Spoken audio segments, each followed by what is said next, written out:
앞뒤로 묻혔다 그러면 요걸 들어다가 뒤편에다 이렇게 넣어주시고요. 자, 그 다음에 요 반죽이 한번 담갔다 그러면 다시 요 튀김이 옷 있는 대로 이렇게 오는 거예요. 자, 그래서 여기에서 이렇게 꼭꼭 눌러주시는 거죠.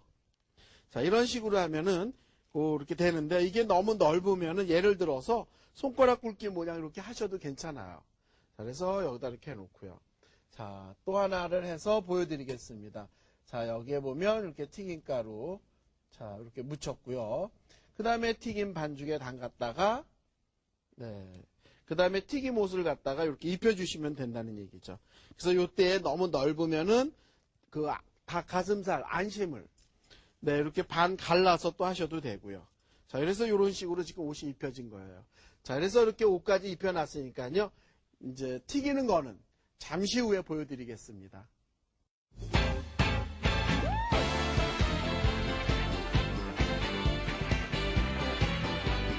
자, 기름의 온도가 이제 뜨거워졌으면요. 닭고기 옷을 입은 걸 갖다가 그냥 노릇노릇하게 튀겨봐야 되는데요. 자리를 옮겨서 튀겨보겠습니다. 자, 튀김의 기름의 온도가 오른 거를 보려면요.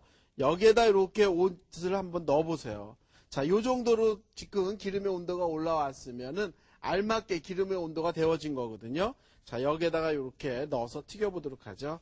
자, 이런 식으로, 네. 자, 그래서 집어넣을 때는요, 이렇게 탁탁 털어서 집어넣으세요. 왜냐면, 여기서 털어서 떨어지는 가루는 기름 속에 들어가도 떨어지거든요. 자, 그래야만 기름을 오랫동안 쓸 수가 있죠. 자, 그래서 기름을 이렇게 잘 달궈진 다음에 여기에다가 튀김옷을 입힌 닭고기를 이렇게 제가 집어넣고 있는데요.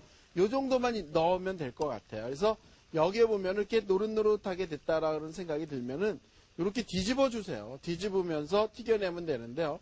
많은 분들이 이렇게 질문들을 해주시는데 이렇게 한번 사용한 기름은 어떻게 하느냐고 질문들을 많이 하시더라고요. 그런데 사실은 이렇게 튀긴 기름은요.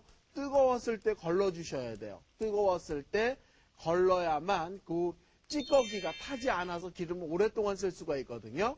그래서 기름을 한번 사용하고 난 것을 뜨거울 때 고운 채에다가 받쳐서 찌꺼기는 버리고요. 그 기름을 완전히 식히세요. 식힌 다음에 병 같은 데다 도로 담아가지고 네, 꼭 뭐 이렇게 공기하고 접촉이 잘 안 되게끔 해 놓으신 다음에 이렇게 밀폐된 데다 넣어두시는 게 좋을 것 같아요. 그러니까 밀폐된 데가 어디냐면 좀 어둡고 서늘한 데다 보관을 하셨다가 다음에 사용할 때 쓰시면 좋거든요. 자, 그래서 이렇게 지금 튀기고 있는데요. 여기 벌써 젓가락 끝에 이렇게 딱딱한 느낌이 전해져 오거든요. 그런데 이거는 뭐 이렇게 두 번에 튀기셔도 되겠지만은 한 번에 튀기셔도 괜찮아요. 그래서 이렇게 뒤집어 가면서 고루고루 이렇게 튀긴다는 얘기인데요. 닭고기는 완전히 튀겨져야만 먹잖아요. 뭐 소고기처럼 뭐 반쯤 익혀갖고 뭐 스테이크로 먹을 수는 없는 거기 때문에 이 기름 속에서 완전히 튀기게끔 하시는 게 좋죠. 아, 그리고 다리살로 하면 안 돼요. 다리살로 하면은 힘줄도 있고 기름기도 많고 해서 좀 질기고 그 다음에 다이어트 하시는 분들한테도 조금은 안 좋거든요. 그래서 가슴살은 좋고요. 그 다음에 가슴살보다도 그 속에 들어있는 안심살은 더욱 좋겠죠. 그런데 그 안심살이나 가슴살을 먹어보면요. 입속에서 녹는다는 표현이 좋을 것 같아요. 보통 우리가 가슴살이나 안심살 같은 경우는 퍽퍽하다고 먹질 않잖아요.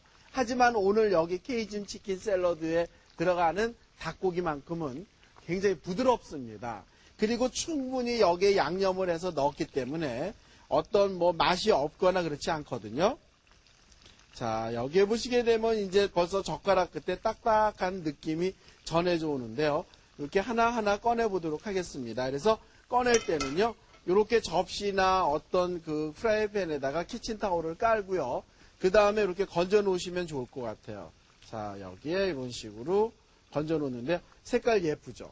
정말 이렇게 튀김 같은 색깔은 참 예쁘다는 생각이 드는데요. 지금 보시게 되면은 요 색깔이 예쁜 게 조금만 지나면 색깔이 약간 진해져요.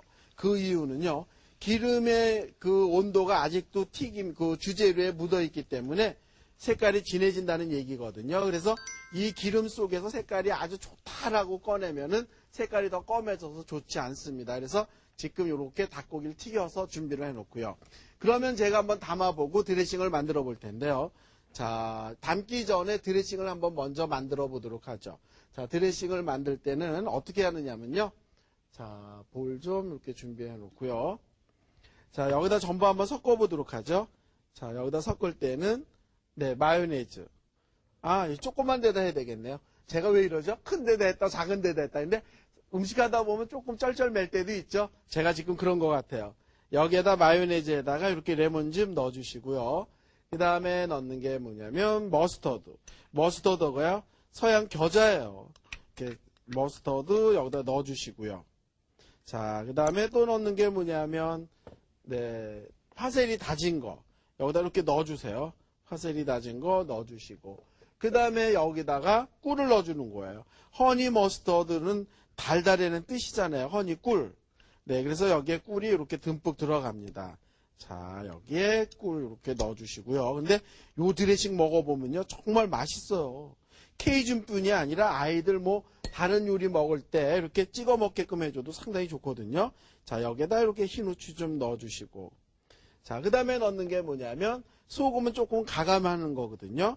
자, 싱거울까봐 저기다 소금을 조금만 넣습니다. 자, 그리고 요거를 이제 다 섞어주시는 거예요. 자, 이렇게 섞게 되면요. 네, 꿀하고 마요네즈하고 머스터드하고 그 다음에 다진 파셀리, 그 다음에 레몬즙, 네, 다 섞이죠. 설탕은 집어넣지 않거든요. 왜 그러냐면 아시죠? 꿀이 들어갔기 때문에. 자, 여기에 이렇게 다 섞고요. 그 다음에 싱거우면은 여기다가 소금을 조금만 섞어서 가감을 하는 거거든요. 그래서 이거는요, 네, 김밥 먹을 때 살짝 발라 먹어도 맛있어요. 아이들 김밥 먹을 때 위에다 살짝 발라 먹어도 아이들 굉장히 좋아하거든요. 자, 그래서 여기에 보면은 샐러드 위에다가 이렇게, 네, 얹어내도 되고요. 아니면 드레싱을 따로 이렇게 담아내신 다음에 위에다 얹으셔도 되거든요. 자, 이런 식으로 이렇게 드레싱 만드는 거를 섞었습니다. 이렇게 해주고요. 그 다음에 이제 요거는 한쪽으로 치워놓고요. 제가 한번 샐러드를 담아볼 텐데요. 접시 앞에다 놓고, 그 다음에 여기에 이렇게 하는데요. 원래는 야채에 수분이 조금이라도 남아있으면 안 돼요. 왜냐하면 수분이 남아있게 되면요, 드레싱을 얹으면 다 흘러내리거든요. 물 때문에. 그래서 야채에 이렇게, 네, 수분이 없어야 될 것 같아요. 자, 여기다 이 정도로 이렇게 담으시고요. 그 다음에 위에다가 이렇게, 네, 케이준 치킨 튀긴 거를 갖다가 이렇게 얹어주시면 될 것 같아요. 자, 이런 식으로 이렇게 얹어주시고요. 그 다음에 이제 여기에다가 도마도를 이렇게 조금 장식을 하시면 좋을 것 같은데요. 도마도는 제가 장식하는 방법을 설명을 드리겠습니다. 자, 여기에 보시게 되면요. 도마도를 이렇게 10십자로 이렇게 칼집을 내주세요. 자, 10십자로 이렇게 칼집을 내주시는 거예요. 이렇게 자르고 또 여기 가서 이렇게 자르는 거죠. 자, 이렇게 자르면요. 여기 보시게 되면은, 네, 튤립 꽃이 돼요. 이런 식으로. 이런 모양이 되거든요. 자, 이런 모양이 되니까 이걸 갖다가 여기다 이렇게 장식으로 얹으시면 좋을 것 같아요. 조금 딱딱해가지고 자기 멋대로 움직이는데요. 이 닭고기가. 자, 그 다음에 요 사이사이에다가 이렇게 도마도를 이렇게 얹어서, 네, 장식을 하시면 될 것 같습니다. 그래서 여기에다 내놓는 게 뭐냐면 이렇게 드레싱까지 곁들여서 내놓으면요. 먹는 사람이 위에다가 이렇게 얹으시면 되거든요. 드레싱을. 자, 이런 식으로 이렇게 조금 얹어서 이런 식으로 이렇게 드셔도 돼요. 이런 식으로. 와, 근사하죠? 자, 이렇게 해서 내놓으시게 되면